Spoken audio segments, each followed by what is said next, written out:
7-yard line. That's a great call, too. Playing Baker, Plummer will put it up, throws over the middle. Touchdown. Great flag. That's a way to trying to center off with Eckerly, and he just missed the net. O'Reilly with the shot. Far down, he scored.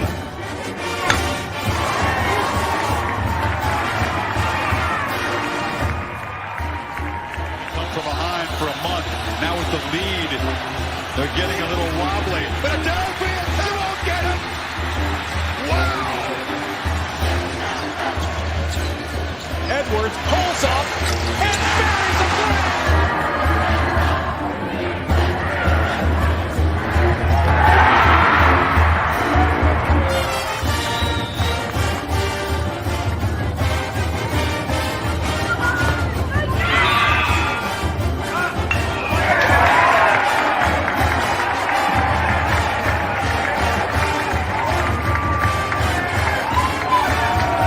Richardson tries, out for Robbie Ryan. Her three right on the money. Daniels takes his shot for Derby.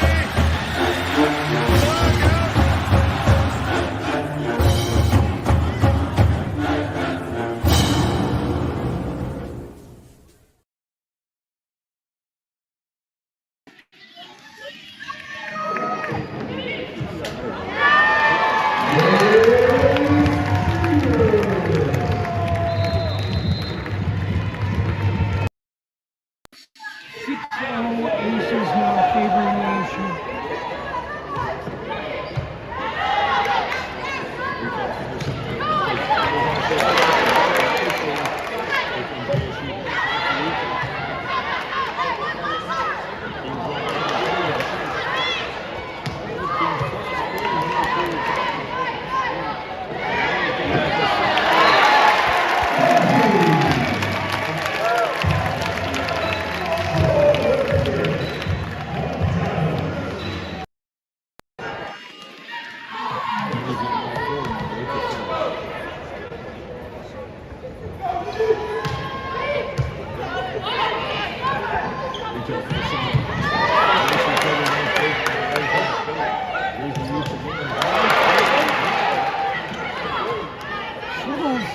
Some of her defense is unbelievable. Yep.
Welcome into Pitchfork Lunch. Yes, I am Michael Carrottenuto at Diablo00 on X Artist, formerly known as the Twitter. As you know, you see the show live there every day, Monday through Friday, 12 to 1. So glad you jumped in.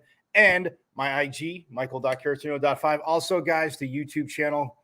I know I keep telling you Pitchfork Lunchers, and quite a few of you have subscribed. I appreciate it. And yes, go subscribe to my YouTube channel. All you got to do is just go to YouTube. Pretty simple. And then Michael Carrottenuto, my page is at M as in Michael, V as in Victory, C as in Cat, 005 at MVC005 on the good old YouTube. And you can, again, you missed a phenomenal show, a few minor speed bumps yesterday, but again, we're Sun Devils. We work through it. No excuses, onward and upward. And not letting that happen again. But we started the show off yesterday with Sun Devil men's basketball head coach Bobby Hurley. Man, very busy. Obviously, they can practice now. They're going. And the 27th will be in Durham to take on Duke, which again didn't. We talking about the team, talking about everything is rather and didn't get to that, but inevitably. That is again. We started the show with Coach Hurley yesterday, and then we had Coach Graham Winkworth, the women's soccer coach, on, who is just again coming off a very solid 3-1 win over Cincinnati. They are 2-2-1 in the Big 12, and just rolling. So, yeah, he joined us. So when you subscribe to the YouTube channel, guess what? You can go back and you can watch those interviews. Yes, I am thinking of you, but I'd much rather have you here live. Love when you guys jump in live. And on the way in, you obviously saw the volleyball action from last night. The Devils won in 4 over Utah, dropped the first set, and then took the next 3. So that was absolutely awesome. Also, guys, do not forget, you can now listen to the show on the best internet radio station out there, the Casual Sports Radio Network. Go to www.ksrnaz.com. For those of you watching, let your friends know. We're going to jump around Sun Devil Nation. We're going to hear from coaches, hear from players. Yes, have interviews. Yes, get sound from games, practices, all that good stuff. But they can go to ksrnaz.com and click listen live. The page will come up. Click listen live Monday through Fridays, 12 to 1. Bam, absolutely rocking. Thanks to Casual E for that. And plus, like I've been telling you guys, comprehensive coverage of the Suns. Obviously, just had their media day. Ton up on KSRN from that. Cardinals, obviously, coming off a tough loss, but just in general, comprehensive Cardinals coverage. Diamondbacks, yes, we know they missed the playoffs. That is a bummer. Big bummer, but as you know, once again, there's baseball for you. And the Mercury, who obviously ended their season exiting in the first round of the playoffs as well against Minnesota. But yeah, all the comprehensive coverage there on the Casual Sports Radio Network. Again, go to www.ksrnaz.com to listen live. So you're driving around, you can't watch. Again, want you to watch, but while driving, hey, you can still listen, get all caught up in Sun Devil country. So that is very cool. And speaking of getting caught up, man, I don't know if you guys saw this, but it broke today. The NCAA came out with the report on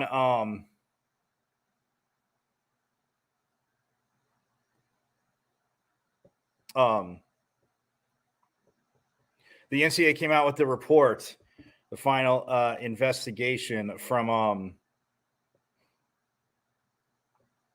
the violations for football when Herm Edwards, Antonio Pierce, and the staff were here. It's 67 pages. A lot of you, if you follow me on X, you've seen I've reposted. A friend of the program, Chris Cartman, started putting it out. It's 67-page report. Full disclosure, I'm like 21 pages in. So I'm getting there. Not ignoring it. Like I always tell you guys, yes, it is not all rainbows and unicorns. Yeah,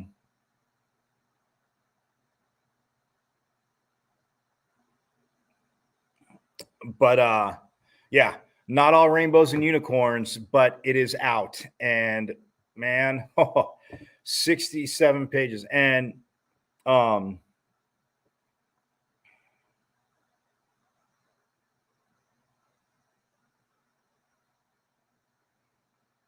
it is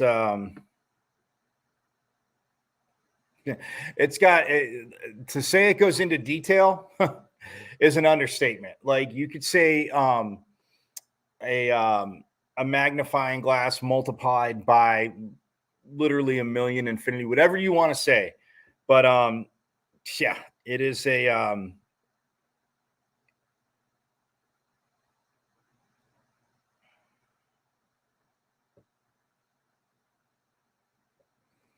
so it's yeah.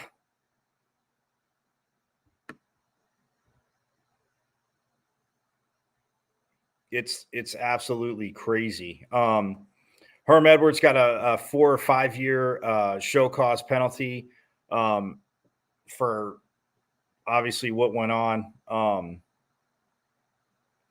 And getting a show cause penalty means he wouldn't even be eligible to coach in college football for 4 years. Antonio Pierce got a 8-year show cause. And like I said, I want to get through the 67. I'll give you some excerpts a little bit later, but definitely want to get to obviously volleyball's win first. But yeah, Antonio Pierce got 8-year, but 67 pages. I'm just am on to page 21 of it. Yeah, and it's insane.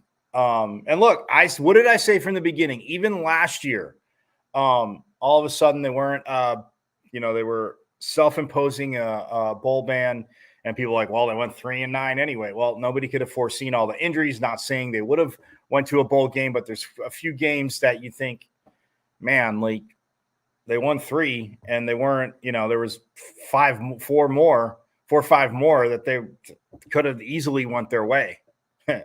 And last year, many things weren't easy, as we all know, pitchfork lunchers, but the self-imposed bowl ban,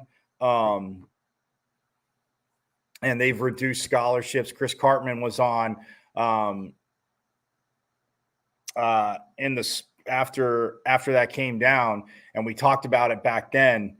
But yeah, they've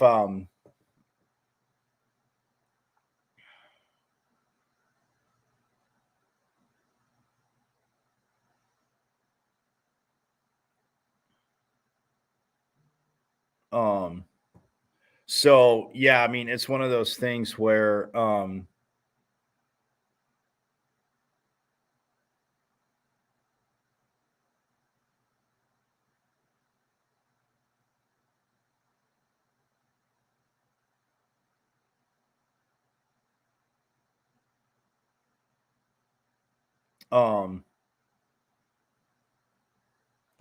but yeah, it's like I said, it came out and it's insane. I mean, yes, they did it during COVID. I mean, Tennessee did it. You didn't hear much about. It seemed like theirs was done faster because they, agreed to everything right away. Paid $2 million. They were bowl eligible and they moved on. I mean, basically, this report stating is Herm Edwards should have been fired with cause. Which again, you wouldn't have given them $4.5 million. You could have, put $2 million. Although with last year, again, and it's unfair to those athletes. Though it's completely unfair to the athletes that were here. Again, injuries and stuff. And I'm saying guys held out because of, where guys were, faking injuries. It was, believe me, it was a mass unit. But unfair to those players and the coaching staff, because this coaching staff, obviously, outside Coach Iguano was not here.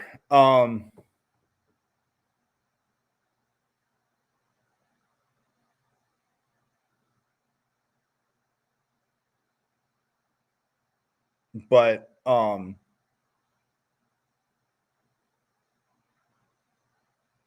it's like I said, it is.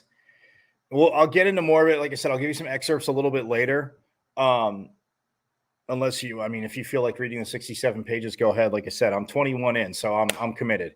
But yeah, so that came out, and yeah, but Herm Edwards' point to that is, and a lot of people were saying, when it came down a bowl ban, and then you start hearing more and more of the infractions, and now the report's out, like, yeah, you agreed on a settlement, but the $4 million that Coach Edwards got, again, it's like I said, it's tough, but and that's why I had Chris on back in I mean, it was after spring ball, and we talked about it because they were waiting for the report was done, but Antonio Pierce chose not to be interviewed until he did it on his own. He wanted to do his separately. But Chris Cartman also, and again, that's what we had him on the show. It was on Pitchfork once. We talked about it, but he said now to reiterate the good news for ASU, as yes, he did post on prior occasions, there are no remaining punishments for the Sun Devils. They reduced their scholarship allotment in 2022, 2023, and 2024 by just one scholarship this year. They have no more contact limitations. So again, recruits being out here, this coaching staff moving, forward. And yes, I mean, it went from to accusations to, okay, we'll see what happens, to could it just be a slap on the wrist, to it was taking forever. And then we find out more of why it's taking forever, because they still need to interview Antonio Pierce and go from there. And there were a few others. It wasn't just Antonio Pierce, but he's with the Raiders. He got an 8-year, was show cause, like I said. So, and chances are he has no interest in coming back to college. And look, what did I say from the beginning? I said, if they are guilty, yes, there needs to be punishment. But unlike Tennessee with the money, at least they got out ahead of it. Bowl ban, restriction of scholarships. And the NCAA said that they could also, when it first came out, they lost a few contact, obviously. They had contact limitations. So that is done. But inevitably, look, it was a whole messed up situation. Did other schools do it? Obviously, I mean, Michigan had their own sign stealing thing going, but, Tennessee, and yes, a lot of people wanted it to go away fast because all it would do is just prompt the NCAA to look into everyone else, or for some recruit to get mad. And it was, So, but I'll have a few little excerpts in a little bit. But yes, we are going to talk volleyball's win. We're going to hear from JJ Van Neal. We're going to hear from the defensive, just ridiculously phenomenal libero, who it just you saw it with the plays in the way, and her defense is just ridiculous. She has made so many plays, and it's crazy insane. They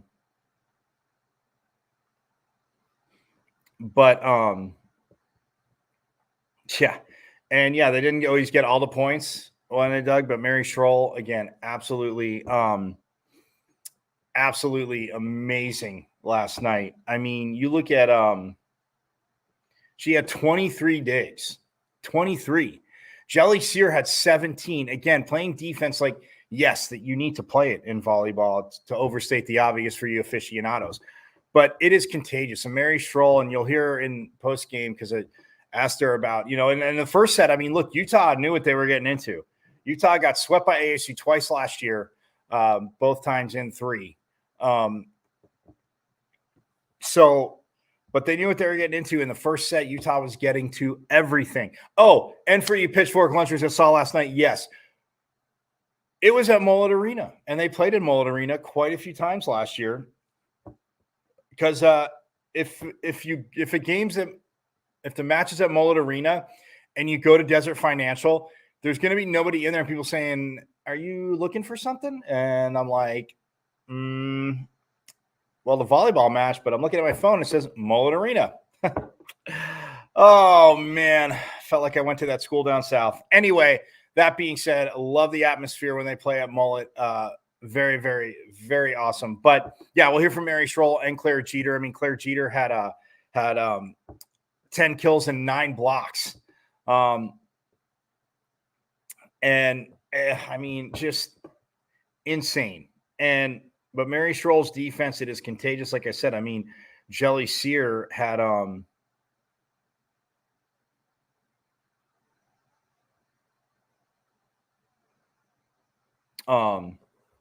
mean, listen to that. They're now 13-2, by the way. I mean, Claire Jeter, again, like I said, almost had 10 kills and 9 blocks. Mary Schroll had 23 digs. 23. And it's just ridiculous. Oh, and by the way, Jelly Sear, 10 kills and 17 digs. So, yeah, just a phenomenal evening for Sunday Ball. I mean, look at this. Look at this D. And I'll describe for, obviously, those listening. But look at this D from Mary Schroll. Like, it is. You see this? Nope.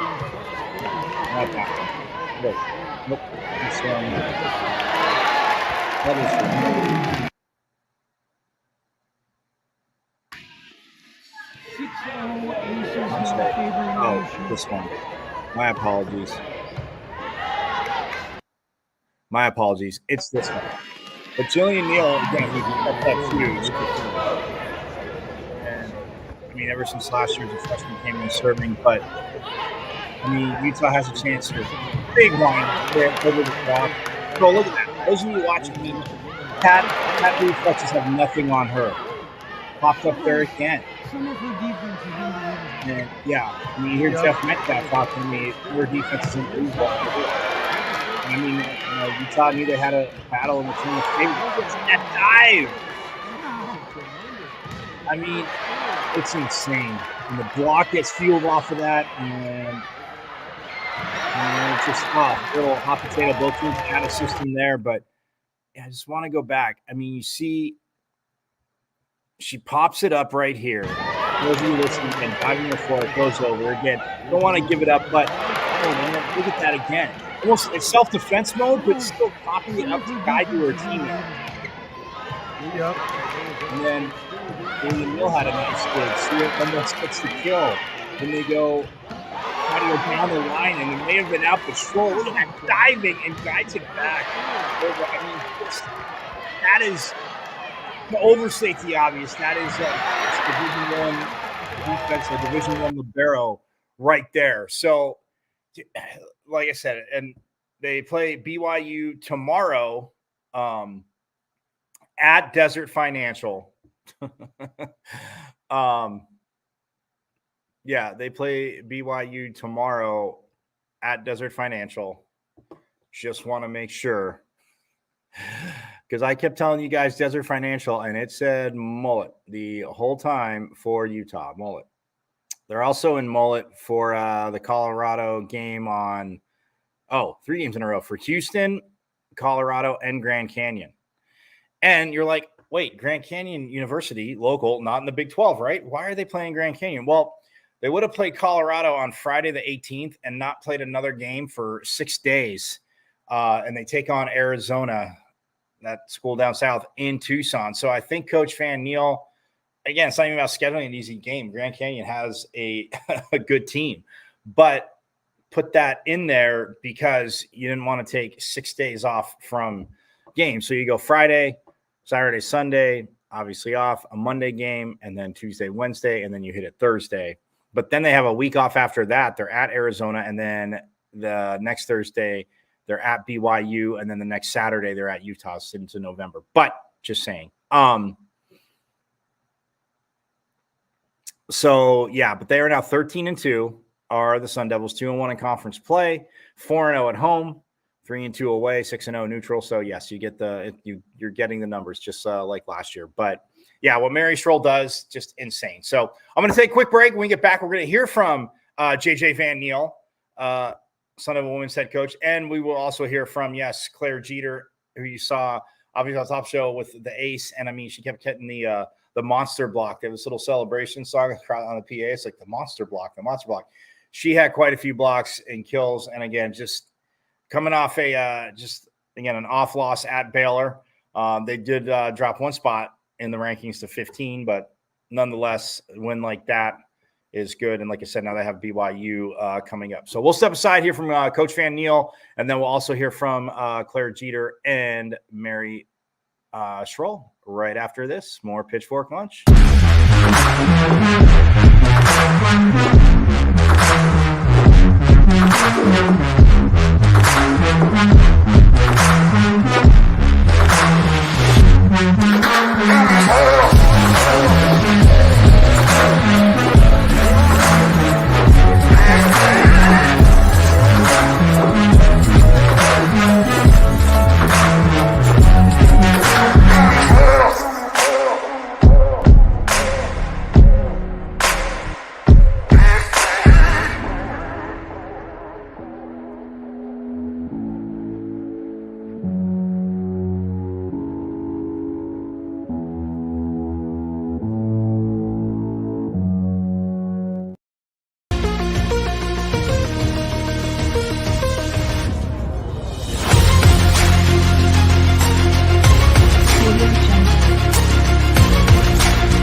painting project you've been putting off because you don't think you can afford it?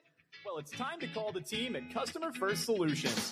Customer First is your one-stop shop for all home repairs, from full interior and exterior painting to handyman services, drywall repair, electrical, and plumbing. Customer First has the most competitive prices in the Valley. Your flat rate quote is based on the square footage of your home, and that includes wall repair. All Customer First technicians are licensed, bonded, and fully background checked for your assurance. Call or text Customer First Solutions at 480-877-0255 for your free quote. Customer First Solutions, where our customers and their homes are our first priority. This is the sound of a racing heart. It's beating a little faster because it belongs to a young child. But this child isn't in the middle of a close soccer game or playing with her puppy in the yard. Her heart is racing because she's just been told she has to move foster homes again. Change a child's story. There's a child waiting for a volunteer like you. Learn how you can help at casaforchildren.org. KSRN has the inside track on all things sports, with topics and opinions from former players and local personalities. Catch 15-year NFL veteran Ed Smith and Jay Adams on Easy Sports Talk every Saturday. Unfortunately, with this back and these knees, I don't quite have that ability, or at least I use. Are you good? For all things Arizona Cardinals, tune in Monday nights with Casual E and Sean McConnell. Bird Gang, I know it's another tough loss, but keep encouraged. We miss you, BA. And now you can exclusively listen to former Arizona Cardinal Jeremy Bridges on his show, JB and Benny Blue Review. Exactly. Don't be dumb. Sending a message out to the world. Always relaying that message. Don't be dumb. Yes, your guy, Benny Blue, comedian extraordinaire. Exclusively on KSRN, Casual Sports Radio Network.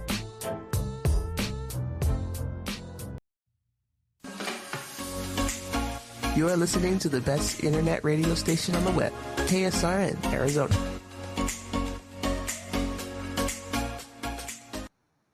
And we are back here on Pitchfork Lunch. Yes, I am Michael Caracino at Diablo00 on X, artist formerly known as, yes, you know it, the Twitter.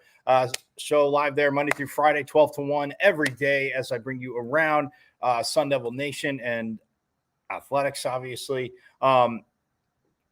My IG, michael.caratino.5. Subscribe to the YouTube channel. It's at M as in Michael, V as in Victory, C as in Cat, 005 at MVC005 on YouTube. And yes, you can now go to, you can listen on the best internet radio station and listen to Pitchfork Lunch live on the Casual Sports Radio Network. Go to www.ksrnaz.com.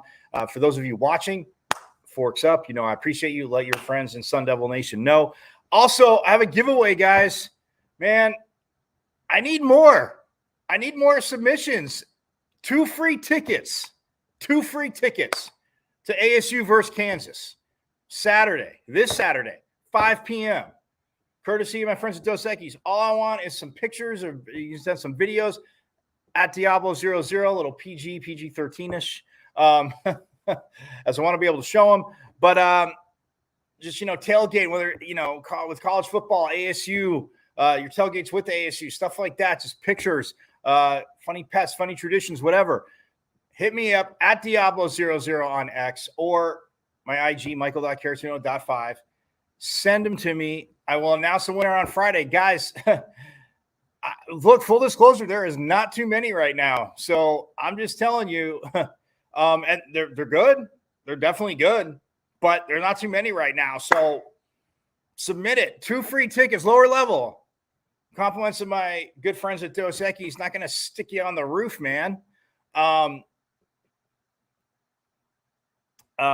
2 free lower level tickets, end zone lower level tickets, and you I can transfer them to you. So 2 free tickets to the game. Send me videos, tailgating stuff. But yeah, with Dos Equis would be great. But just send them in because, guys, again, there is not too many. So I mean, they're FREE, man. FREE. And I can electronically transfer them to you. Everybody wins. It's good stuff. So 2 free tickets to Kansas. Again, at Diablo00 on X. My IG, michael.caratino.5. Send me stuff. Send me the videos, not just stuff, the videos, pictures, tailgating, ASU tailgate stuff, getting ready for the game, anything. But I mean, if you don't want to go to an awesome college football game, I can't force you. I would want you to go. And if you don't want free tickets to it, well, I mean, I don't know what to tell you, but I know those of you do. So, and if you're also listening on KSRN, again, you can go to my Twitter. It's at Diablos, Diablos, just in case, 00 on X. And then Michael.Caratinudo.5 on IG. And guess what? You can win 2 free tickets for the game. So leave it at that. But I did promise you we will hear from Coach Van Niel now after last night's victory. Over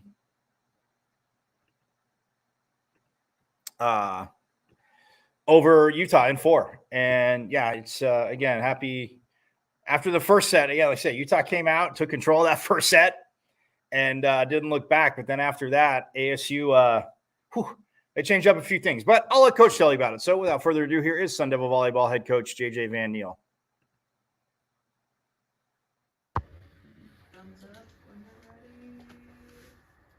Good. All right, go ahead and start with opening thoughts from JJ, and then we'll jump to questions. It was great to be home, back in Mullet's. First time we played here this year, so that was fun. I mean, aside from the scrimmage, obviously. Really, really proud of the team for, kind of battling back. They came out playing really, really well. They weren't making errors. They played a very clean game. They put a ton of pressure on us. So, I think your team can react in one of 2 ways, and I thought our team just, we got a pretty veteran team, and they're just like, all right, cool, downset 1-0, and, let's make a couple changes, clean up some things, and they came out and executed, pretty flawlessly the rest of the match, so it was really, really fun to see, and good to see them battle. They're getting big numbers like that from, I mean, kill-wise, but dig-wise, too, from Jelly and obviously Mary all over the court. I mean, a lot of long points. They got some of them, but did you feel maybe the frustration after that first set starting to build on the Utah side because a lot of those longer points were going to you guys? Yeah, I think, this whole season, we've had to work a lot harder in transition than maybe last year we did. And when you got someone like Schroll back there, they'll be rallies and show up like 2 or 3 digs in a rally. And that puts a lot of pressure on the opponent. When you keep sending the ball back over, they got to earn it. And then as an attacker, you get frustrated because you're not getting kills. And it happens to our kids, like in the first set, they were digging everything, like every swing we took. I think we were hitting negative in the first set. So I think when you can continue to put pressure on them and just keep sending the ball over, eventually, players crack. That's just kind of nature. So I thought Schroll did an awesome job. Arj had, we had four people in double digits. That's in 4 sets. That's pretty amazing, actually. And Jelly, she's Jelly. She's like having another little barrel out there. So she gets a bunch of digs. And again, defense is really important for our team. So it's good. 7 kills by Savannah and 3 kills by Bailey in the third set. Going back to when they were picked up in the transfer portal, how much did you envision them as players who could provide an offensive spark when needed? We felt like them coming in right away, they were going to be, starters. And, you got to earn it, obviously, wherever you go. But the expectation when we got them in the portal was they were going to come in and have a material role right away. And, they've done it. Savannah's really started to turn it on. I think the preseason wasn't what she wanted, and she would tell you that. And she's really playing well right now, and it's really good to see because it's important. We're in Big 12 now, so we gotta play well. But I think this is maybe 2 straight games with double-digit kills for her. So when you're running a slide play like that, and they don't appear to be able to stop it, is it just let's just keep running it until they show some ability to defend it? Yeah, absolutely. I think we can run it even more. And I think if I'm being pretty open, and I usually am on these things, it wasn't going that great in our preseason. Like we weren't executing it well. We just weren't, and so we've been working pretty hard to get that connection going. And Savannah's been awesome because she is a perfectionist and is unbelievably hard on herself, but she's really worked so hard to just keep being patient and know that it's going to come. And those two now are really connecting well. And yeah, it's fun to see. They're doing a really nice job. Do you feel like in the second set too, after the first set again, like you said, they were digging a lot in the first set, but setting Claire in the middle, it just seemed like a lot of the early second set points was that kind of when maybe one of your adjustments is attack the middle more on them? Yeah, we definitely talked about that. And we weren't getting the middle involved, and we were passing well in that first set. So we wanted to get the middle more involved. And in general, for our team, we need. We want our score sheet to have 3 or 4 double-digit kill getters. That's the style of play that we have. We're kind of a ball control team. We go fast, and part of that is like our middles. We've got to get our middles. I was stoked at the end when I saw that, 2 of our double-digit kill getters were Savannah and Claire. That's great. That means A, we're passing well and defending well, and we're doing a good job distributing. So it's good. And going back to Savannah and Claire combining for 22 kills and 14 blocks, how would you describe the mental approach you've seen in practice and the chemistry you've seen from the middle blockers just leading up to the match and tonight? They're both veterans, and they're both really, really hard workers. So I'm not going to say like tonight was because of something that happened in practice. They come in every time and they do their job over and over and over, and that's what you need. Which is great because then they set the example for everyone else. To understand like, hey, we come in and work. Like we're a blue collar team, and those guys come in and they work really hard. And middles is one of those positions that's just like the unsung hero. They don't typically get the credit, and the crazy thing for them is a lot of times when we're getting kills from our left sides or our right sides, it's because the middles were up. And so you have to constantly like reinforce them, like, hey, you did your job, you got up, because a lot of the issues with middles is like you have to do your job, but you don't necessarily get rewarded for that because they don't set you, But if you get up on time, that creates the openings, and we had a bunch of really nice openings. Bailey was pretty open over there on the right, and our outsides when we were in system, like when our middles were up, like they're wide open. So. How much does it change things if Argentina doesn't have to set exclusively for you? You can get some other setting and then use her size in some other ways. Ours is just a good volleyball player, so any way we can get her involved, we want to do that. And especially when Sav's in there, we got a slide hitter, so you can kind of spread your offense along the net. And Claire, we don't run slides with Claire as much. And we don't have like a D ball back there. So letting Arch go over and hit, again, it just, the more you can get in the opponent's scouting plan, and the more they have to prepare for, the better, right? And so when you add that little wrinkle, it's like, okay, well, we got to also prepare because Bryn may go in, and like, what does Bryn, how does she distribute? And who are the hitters that she's going to, prioritize? Because every setter is a little different. Because it seemed like that helped you turn things around in the second set. To have Bryn setting more in. Yeah, we said right away coming out that we're flexing into it, in row 5 and 6, we're gonna have Arch hit, and then you can flex back out of it, and I think it creates some stuff in trans, that other opponents are trying to figure out who's hitting, who's not. I really like it. I think it's pretty fun, and it's good. Arch is a good volleyball player. Mary Schroll had an ace to end the third set. How do you feel that impacted the team's energy going forward?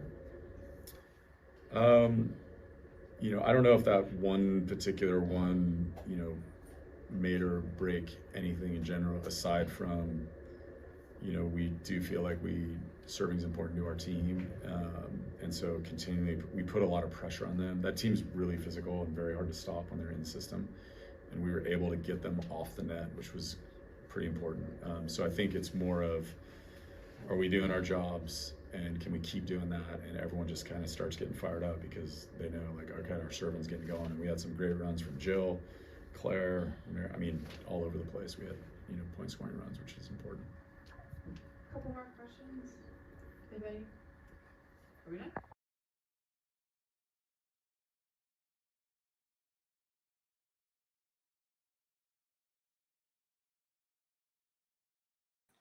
And you heard him right there. JJ Van Neal out there. I mean, like you said, but that's why I asked that first. Like, yeah, you went to the middle and they were more conscious of it. And like I said, Claire Jeter had those kills, but it's blocking as well too. But just, yeah, I mean, it's it's whatever he said. And again, I know he's not going to absolutely say what he said because, A, coaching between the team, but B, it's still kind of funny because very rarely will we get that. But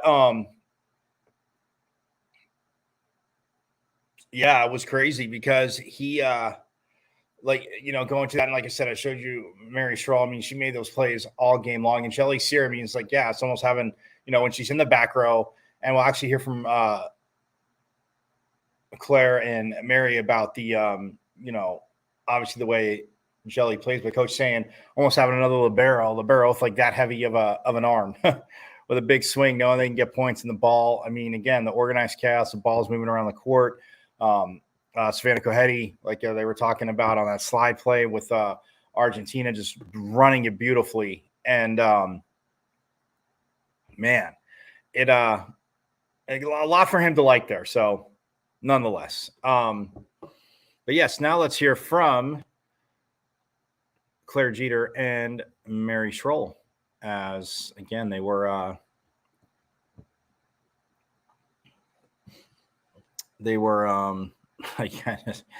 both had phenomenal games.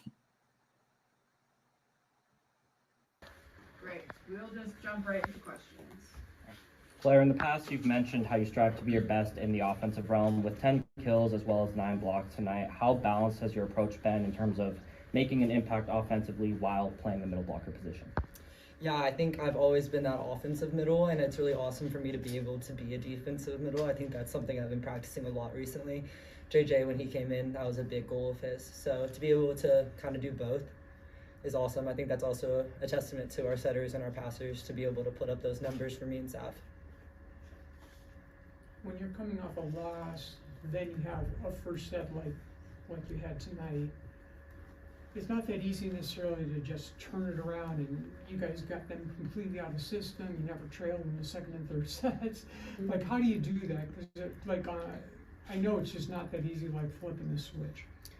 Yeah, I mean, I think so far this year, like, that's been a thing for us, is like we can bounce back, like we can grind back, like even if we're down the first set, like teams should never think that we're gonna roll over. Like, we're always gonna fight. And I think, first set didn't really go our way. There was a couple things we changed, and I think we were all fully confident that we were gonna come back and just kind of get really gritty with it. Yeah, I think it's also awesome how many people we have that we call game changers. They come in, they play their role. Jillian Neal, crazy, amazing. I'm very proud of her. Rob, insane. Stuff blocks, crazy. Yeah. Anyone that came in made a difference.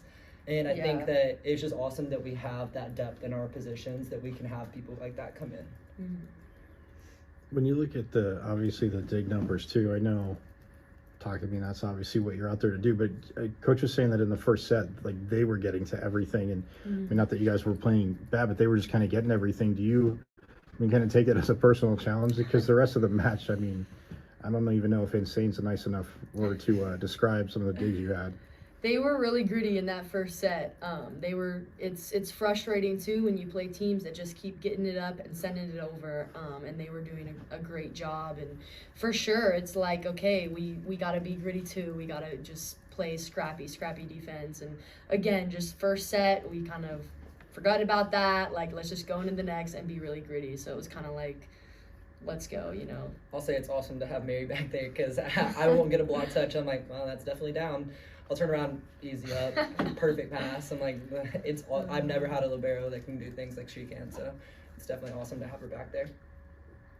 Was there a play for either of you that you really felt the momentum kind of shift towards the Sun Devils side for kind of the rest of the game?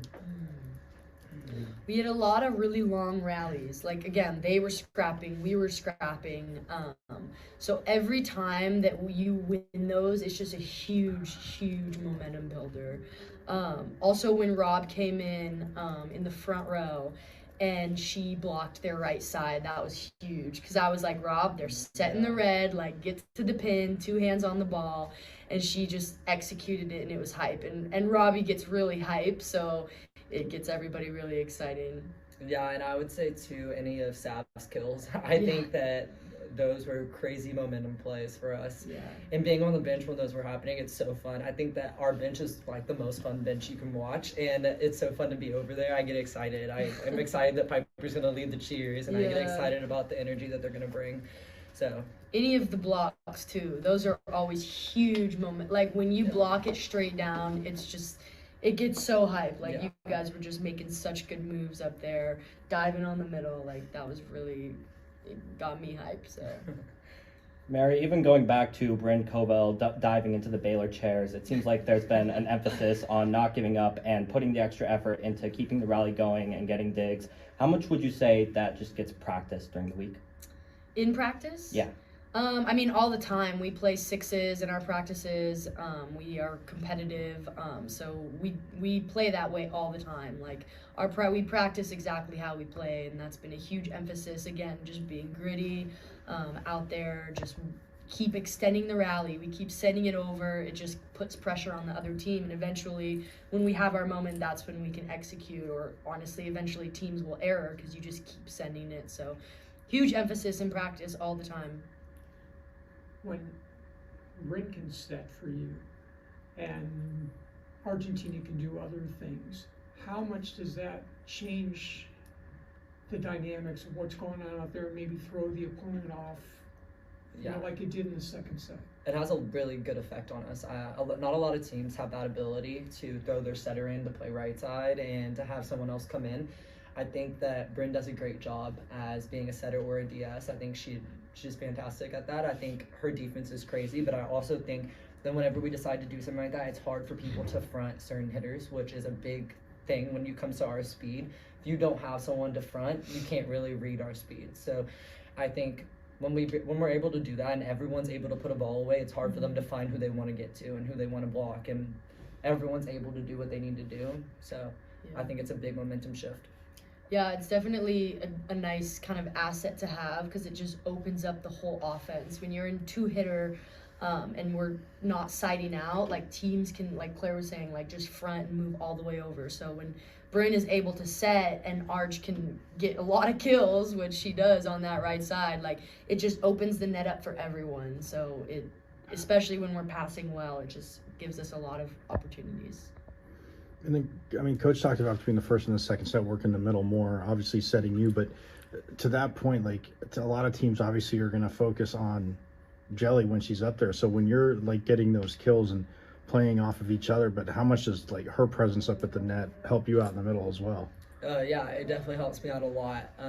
I think our speed is great because a lot of the time they might be focusing on Jelly, but they'll also be focusing on the middle. It's hard to focus on both. So it kind of, either she's helping me or I'm helping her because our routes are so close together. I think especially after the Baylor game, she helped me a lot this game with how many open seams I had. She's a go-to hitter, obviously. So her ability to put down balls helps me a lot whenever I'm getting to swing too. So thank you, Jelly. Any other questions? Yeah, one more. JJ was saying that the slide play is coming along really well with Savannah. And it looks like you're even starting to set some in the back row now. So do you feel like the evolution of the offense is, you know, the transition from last year to trying to evolve your offense this year is coming along the way you would like for it to be? Yeah. Oh, yeah. Definitely. I think everyone being able to play their role and everyone's offensive. I think that last year we focused and relied on Martel a lot, obviously, and we had other key pieces, but now everyone is very important to our role in this game. And I think Jelly being able to hit out of the back row like she has been a huge help. There's no one on her. She's going to put the ball down every time. Savannah on her slide, there's rarely people that can hit a slide that well. I think she has a lot of different shots, and she's very smart. Her IQ is really high. I think that comes with the 5th year.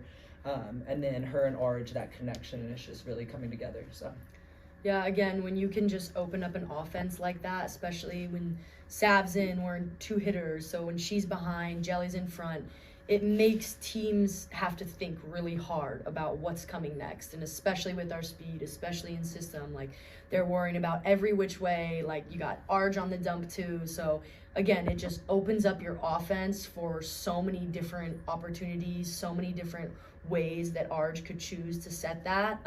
So it's really valuable just having everybody kind of playing their role and just putting pressure on the other team. Yeah, I mentioned speed a lot, and our tempo is so fast, and at that point you're guessing as a blocker. We get put on calls all the time. We're just making an educated guess, but if you make the wrong guess, there's one-on-one, and we're gonna put the ball away. So, or nobody. Yeah, or 0-on-1. So I think that's just really beneficial for us, especially having Orange being able to dump balls. Our passing is so good that 3 options open every single time. Awesome. And there you hear it, Mary Schroll or Claire Jeter and Mary Schroll. And yeah, I mean, Argentina, like I said, the transfer from Washington State came in as obviously a very decorated player, but like comfort in each match. And yeah, that slide, when you see it like work smoothly, like it was, and not that it hasn't been, but I mean, even Coach Van Neal mentioned, like, it's just, and I mean, Claire talked about too, just getting used to, Argentina setting. And man, like I said, they play with that pace, and yeah, you don't know who's getting the ball. I mean, it's well, and not so much don't know who's getting, but yeah, I mean, as with the speed of the game just in general, so they're saying their tempo and their speed on their offense, but the speed of the game just in general as a blocker, yeah, I mean, you might, take a half step a certain way because you're like, nah, it's going out here. You're watching, you're watching the play develop and it's quick, but I mean, there's a dig and the ball's coming over here. So, okay, the setter's going to go here, if it's one of those, things. And yeah, if you guess wrong against this team, it's just so much fun to watch. So I hope you can get out there tomorrow night at Desert Financial Arena, this time, not Mullet, at 5 p.m. And then after that, guys, hello, guess what? As they take on BYU. But at good old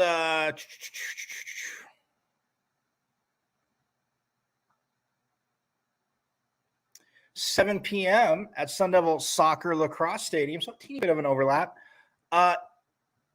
Come watch soccer. Hello.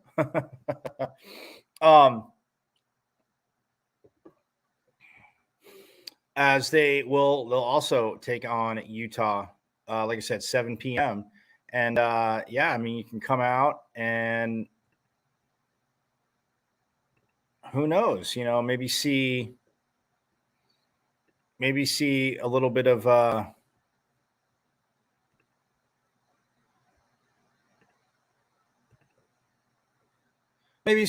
don't know, a little bit of this, possibly. Oh, who's that? Major put on a sim piece. Oh, right in the middle of the header into the back of the net. I don't know. Maybe you can see that.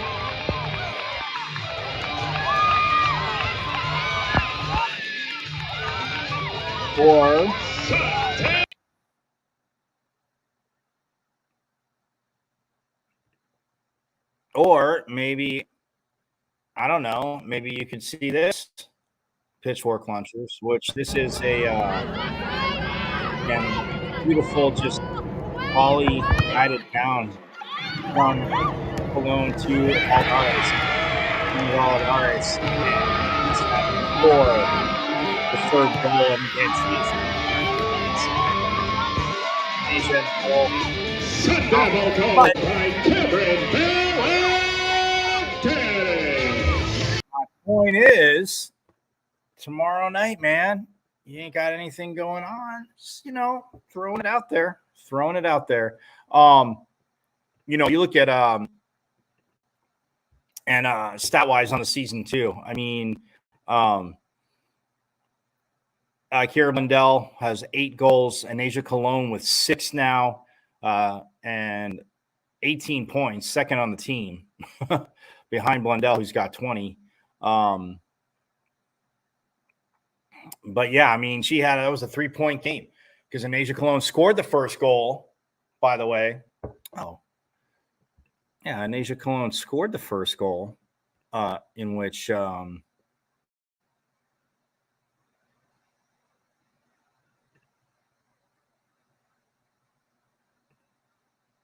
right here. Here you go. She scored the first goal. Look at that. Kira Blundell, the aforementioned freshman, nice left foot in the middle, rises up, goes up with the header, takes it away from the goalie in the far post. And I mean, yeah, for those listening on KSRN, we're going to see it again, but I'll describe it to you. Kira Blundell is coming down the right side of the field, or she's in the 18, and she has 3 defenders. And Coach Winkler talked about this yesterday. She has 3 defenders. Oops. There's 3 defenders coming at her, and takes it outside, puts it on the left foot, floats it up. A little bit of pace, but I mean, soft floats it up. And Anasia Cologne, I mean, look at this move. For those watching, she put on the 3. It goes to the outside, and then cuts it back from it. Another defender coming in. And Cologne gets the first goal and puts it in the net. So yeah, she had 3 points, 4 points, because 1 goal and then 2 assists. But yeah, you look at Blundell, 8 goals. Cologne was 6. Valladares now with 5. Carrie Matthews has 3. Megan Sofield has 2. Grace Gillard, she got the header on the set piece that we saw the first one from Anasia Cologne. But yeah, and listening to Coach Winkworth yesterday, again, after the speed bumps, my apologies. Listening to Coach Winkworth yesterday is one of those things where the way they're starting to play and get it, the way they can play defense, having Pauline Nelson goal, like, phenomenal. Absolutely phenomenal. So, yeah, they play tomorrow at 7. We're going to get out of here, though. I didn't get to the excerpts. Look, I'm through 21. I will get to that tomorrow. Just know there's a gentleman's club involved. No, it's not crazy. But people were taking their recruits were taking their and their parents. So we'll get to that tomorrow. But yes, everybody have a great rest of your Thursday. Send me your pictures, tailgating videos at Diablo00 on X or my IG, Michael.Caratuno.5. 2 free tickets, 2 for the Kansas game Saturday. It's sold out. So again, and the seats that aren't sold are going to be up top. Not that they're bad. There's not a bad seat in Mountain America Stadium, Sun Devil Stadium, but you'd be lower level end zone. 2 free tickets. Hit me up if you want to go to the game. I don't see why you wouldn't, but again, Saturday, 5 p.m. So I'm going to get out of here. Everybody that's listening, obviously, on the best internet radio station on KSRN, you have a great day as well. And yes, you guys know it. As always, forks up. I went to Arizona State. Right. I'm a Sun Devil, man. 27-yard line. That's a great call, too. Blaine Baker, Plummer will put it up, throws over the middle. Touchdown. Great flag. That's away. Trying to center off with Eckerly, and he just missed the net. O'Reilly with the shot. Far down, he scored.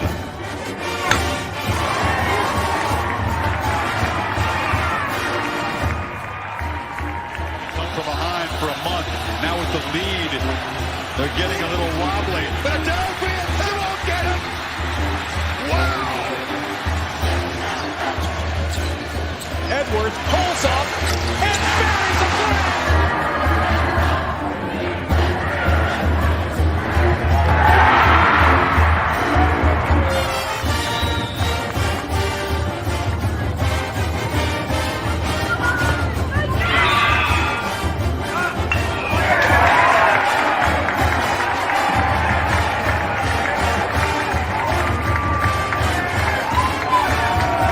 Richardson tries, out for Robbie Ryan. Her 3 right on the money. Daniels takes his shot for